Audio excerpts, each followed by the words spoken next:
And on the one hand, he is said to be the God who forgives. And on the other hand, he's said to be the God who cannot leave, who does not leave the guilty unpunished. The closest you get to resolving it in the old covenant, in the Mosaic covenant, is that once a year this priest places his hands on the head of a goat and sends it off to sort of symbolize sin being removed. Then he takes the blood of another goat and of a bull and takes it into the very presence of God in this most holy room over the Ark of the Covenant and sprinkles it there, God manifesting himself in some sense of glory, saying, we deserve to die. These animals die in our place. Will this do? It's what you've prescribed. Will this do? Will you not have mercy on us in our sin, our defection? For the truth is that although law is extraordinarily important, the law, finally, cannot save. You see, the people were idolaters before the law was given. When the law comes along and says, yeah, but you're not supposed to do that. You're not supposed to make images of me. There is no other God besides me. And you're not supposed to commit murder. And you're not supposed to do... In fact, the people have already been drowned in forms of idolatry for countless years. Now what the law does is formalize it. It multiplies the transgression. It makes us see that it's defying God. Some people, no doubt, try to hew the line a little bit better. And then when there is sin, the law provides these animals to somehow cover sin, expiate sin, cancel sin. Is that any long-term solution? Do you know what the most remarkable demonstration that you find in the Bible to show that the law cannot finally save, cannot finally reconcile us to God? What are the first 5 books? Genesis, Exodus, Leviticus, Numbers, Deuteronomy. They're often called the books of Moses.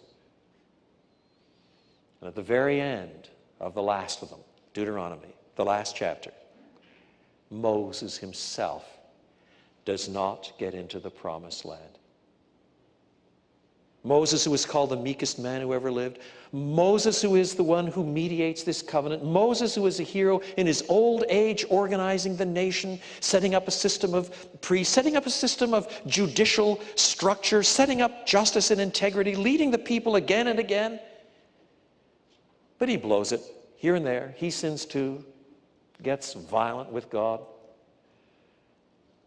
And in consequence, even he doesn't get into the promised land.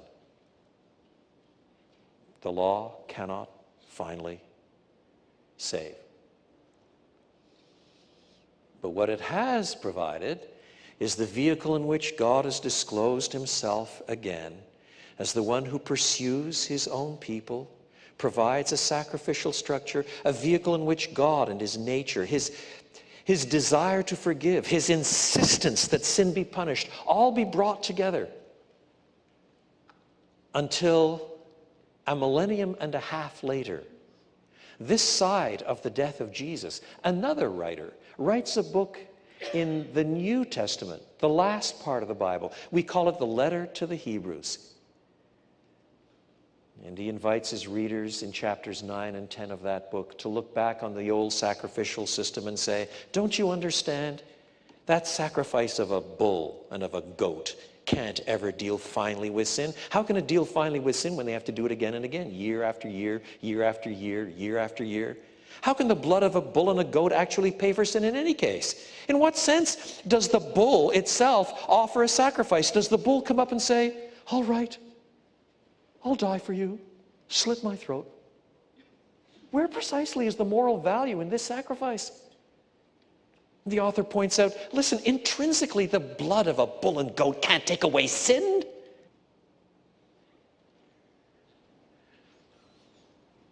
No, the old day of atonement, held every year, is past.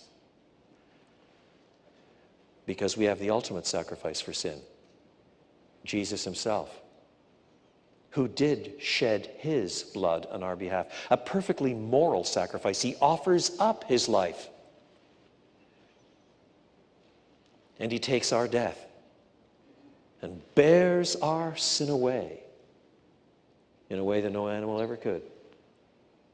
The law pointing forward to that sole means of reconciling rebels to himself. Here is the God who legislates, and even in his legislation, he points us to Jesus.